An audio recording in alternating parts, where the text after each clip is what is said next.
back to Hey Kentucky. We're having a lot of fun. Once again, UK great Rex Chapman joins us, and we're going to talk some more basketball because many True Blue fans are excited about Coach Cal's incoming class, and it seems you're one of them, Rex. So you've been quoted as saying the 2017 team can make the Final Four come March. Give me your thoughts on that. Yeah, I think so. I've met these kids, got to shoot some basketball with them over the last couple weeks, which has been great, playing horse with those guys. They've been beating me, but I don't shoot it very well anymore. Yeah. No, they're an impressive bunch. You know, I got to meet P.J. Washington and Shea Alexander and Quade Green. I'm forgetting a couple I know. Jared Vanderbilt. Amadou. Yeah, oh yeah. So these guys they're fantastic. I think we're long. I think mainly though, this class is being slept on by the national news and maybe even our local.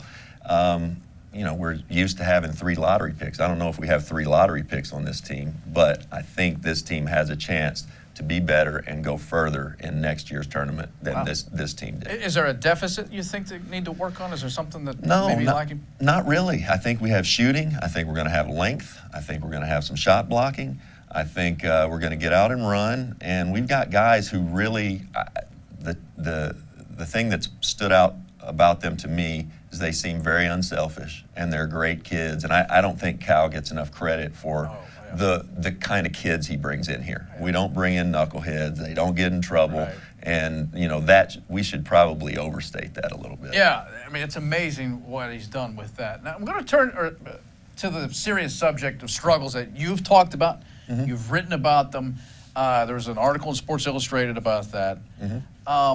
For those who haven't found themselves going down that path, you know, how does that start, Rex? I mean, when did that sort of moment, or was there an awareness, or was it a slippery slope kind of thing? I think it was slippery slope. You know, opiates and opioids are a big problem right now across America, and we're especially impacted here in the South and Midwest.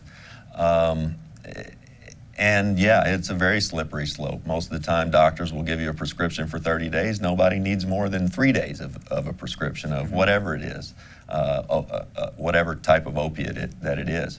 And it did. Nobody sets out to become an addict. Nobody sets out to become an alcoholic. You know, you just go down a certain path, and some people can stop and some people can't.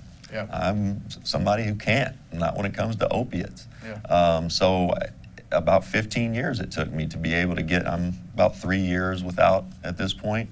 Wow. And so it's a blessing, but it takes work every day and then staying on your game to not fall back into those old habits.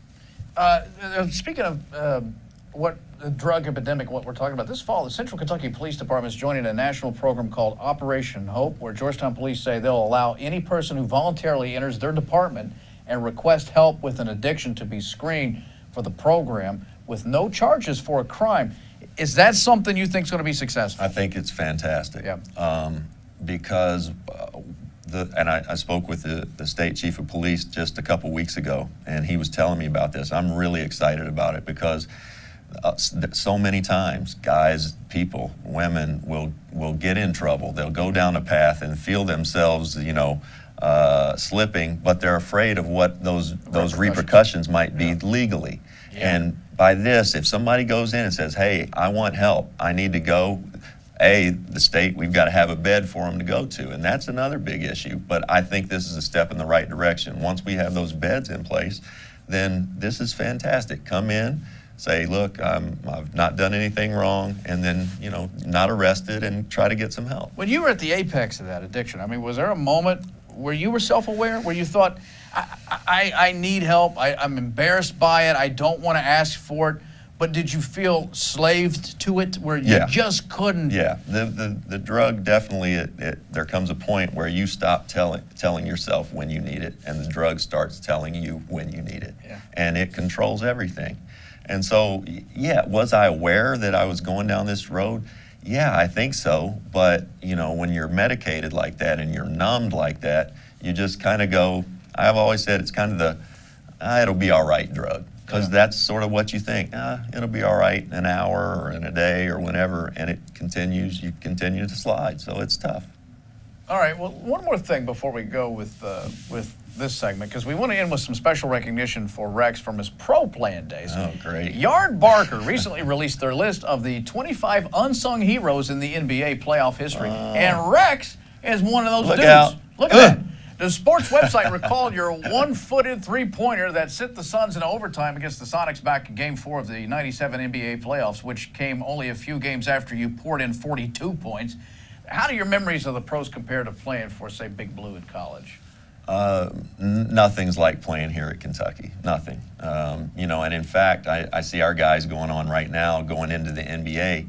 And a lot of times, if you talk to Karl Towns, if you talk to Devin Booker and the guys who are in the NBA right now, you're under less of a microscope, depending on where you go. If you go to New York, Los Angeles, those big media markets, yeah, it's pretty intense. But it's comparable because Kenny Walker has said it's very comparable. I'm telling you, no, you're under a microscope here in Lexington like nowhere else. Not, you know, our guys are under a microscope like the Red Sox players are under a microscope, like the Yankees players, like Alabama football. Right. You know, Kentucky basketball, it's no joke. You can't, if you're faint of heart, don't sign to come here. But if you want the challenge, come on, we need you.